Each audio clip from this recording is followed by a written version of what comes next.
Today, I want to talk about something deeply disturbing, something that cuts to the heart of history, memory, and justice.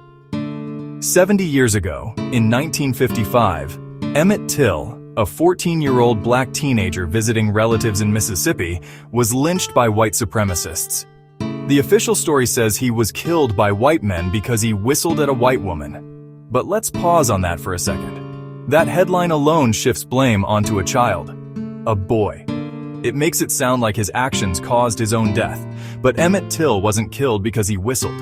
He was lynched, tortured, disfigured, and thrown into a river because of racism, hatred, and white supremacy. That is the truth. And now, 70 years to the day of his death, the weapon used to brutally murder him, the gun itself, has been placed on display in a museum. This isn't a tribute. This isn't remembrance. This is glorification of terror. And it's nothing short of shameful. To understand why this act is so disturbing, we have to remember who Emmett Till was and why his story matters. Emmett was just a boy. Born in Chicago, he was outgoing, playful, full of life. In August of 1955, he went to Mississippi to visit family.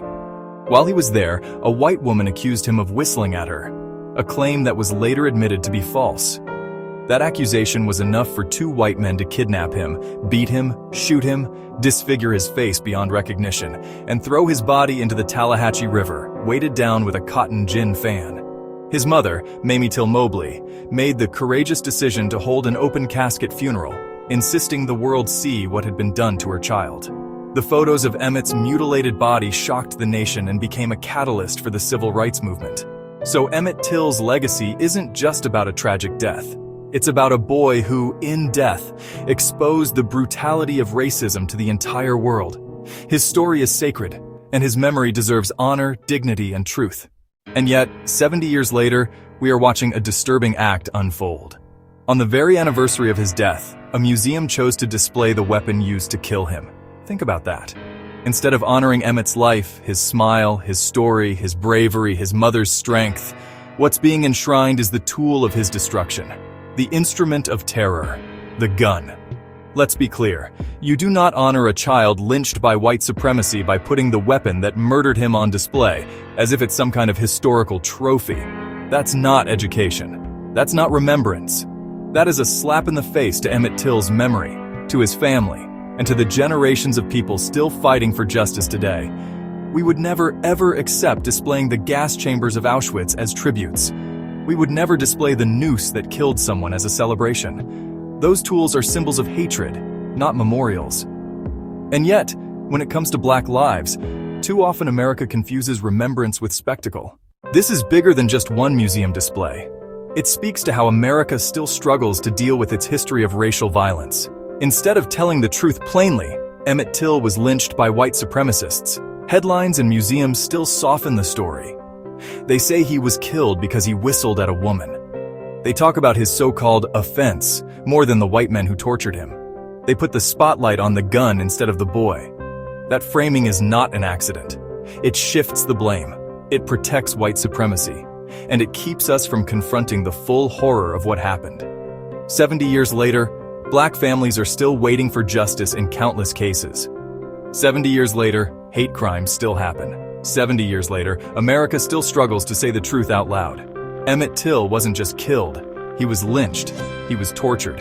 He was executed by racism.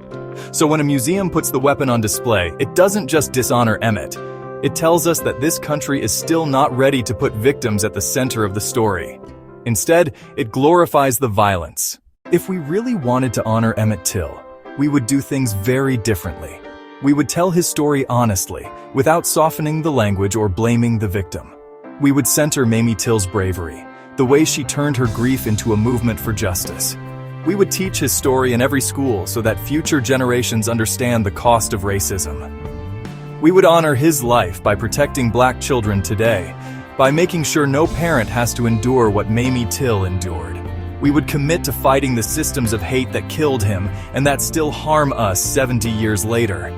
Putting a gun in a glass case doesn't do any of that. It doesn't educate. It doesn't heal. It doesn't honor. What it does is re-traumatize. It sensationalizes. It treats Black death as an artifact instead of a call to action. So let's be clear. This display is not a tribute. It's not history told with care. It's tone-deaf, it's cruel, and it's unforgivable. 70 years later, the fight for justice is not over. If anything, this moment shows us why we must keep telling the truth, keep honoring our own, and keep demanding better. Because Emmett Till's legacy is not a weapon.